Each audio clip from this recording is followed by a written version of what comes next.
سیدنا عباس بن عبد المطلب رضی اللہ تعالیٰ عنہ جو حضور علیہ السلام کے مبارک چچا ہیں، سیدنا عباس فرماتے ہیں کہ ایک دن میں محبوب کریم علیہ السلام کی خدمت میں حاضر ہوا، آ کر حضور علیہ السلام کی خدمت میں عرض کرنے لگا، یا رسول اللہ صلی اللہ تعالیٰ علیہ وسلم، میں آپ کو وہ بات بتاؤں کہ جس بات سے متاثر ہو کر میں نے یہ تہیہ کر لیا تھا کہ میں آپ کے دامن سے وابستہ ہو جاؤں گا۔ اور سیدنا عباس جانتے ہیں کہ اس محبوب کو بتانے کی حاجت تو نہیں ہے، یہ محبوب تو سب کچھ جانتے ہیں، لیکن یہاں پر بتانا دو وجوہات پر ہو سکتا ہے۔ ایک تو یہ کہ انسان اگر کسی بات کی ظاہر کرنے کی خواہش اپنے دل میں رکھتا ہو اور وہ یہ چاہتا ہو کہ جس محبوب سے یہ بات منسلک ہے میں اپنی زبان سے اس شخص کو یہ بات بتاؤں، میں اپنی زبان سے اس محبوب کو یہ بات بتاؤں تو مجھے لذت حاصل ہوگی، مجھے خوشی حاصل ہوگی۔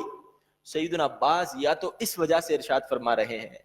یا پھر دوسری وجہ یہ ہے کہ محبوب تو جانتے ہیں یہاں جتنے حاضرین ہیں انہیں بھی پتا چلے کہ محبوب کی شان کتنی براء البراء ہے۔ یہ صحابہ اکرام علیہم رضوان کا طریقہ کار رہا کہ وہ حضور علیہ السلام کے علم غیب پر کامل یقین رکھنے کے باوجود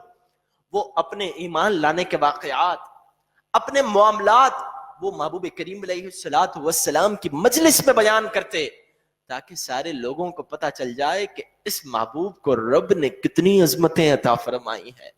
سیدنا عباس عرض کرتے ہیں، یا رسول اللہ صلی اللہ تعالی علیہ وسلم، میں آپ کو وہ بات بتاؤں کہ جس بات کو دیکھ کر میں نے یہ تہیہ کر لیا تھا کہ میں ضرور ضرور آپ کے دامن سے وابستہ ہوں گا۔ محبوب کریم علیہ السلام کی خدمت میں عرض کرتے ہیں، یا رسول اللہ صلی اللہ تعالی علیہ وسلم، میں نے آپ کو پنگوڑے میں دیکھا، جب آپ جھولے میں تھے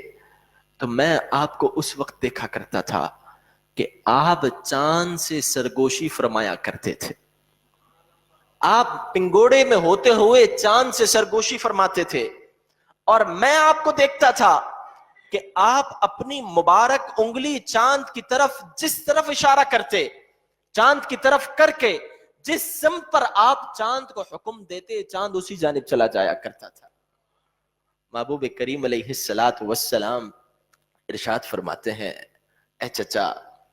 میں چاند سے باتیں کیا کرتا تھا،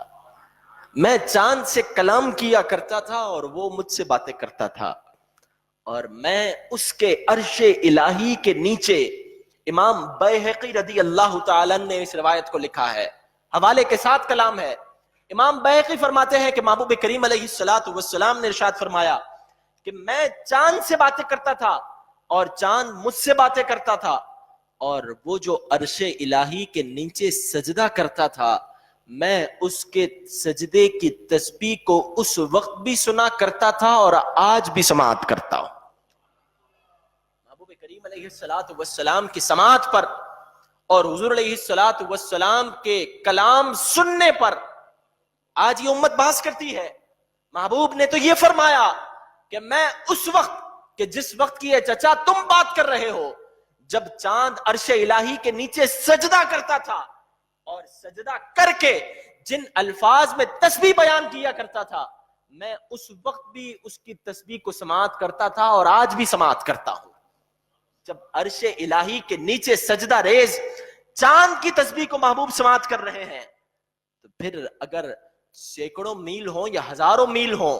اگر کوئی ہزاروں میل کے فاصلے سے پکارے تو کیا محبوب سماعت نہیں کریں گے؟ فریاد امتی جو کرے حال زار میں، ممکن نہیں کہ خیر بشر کو خبر نہ ہو۔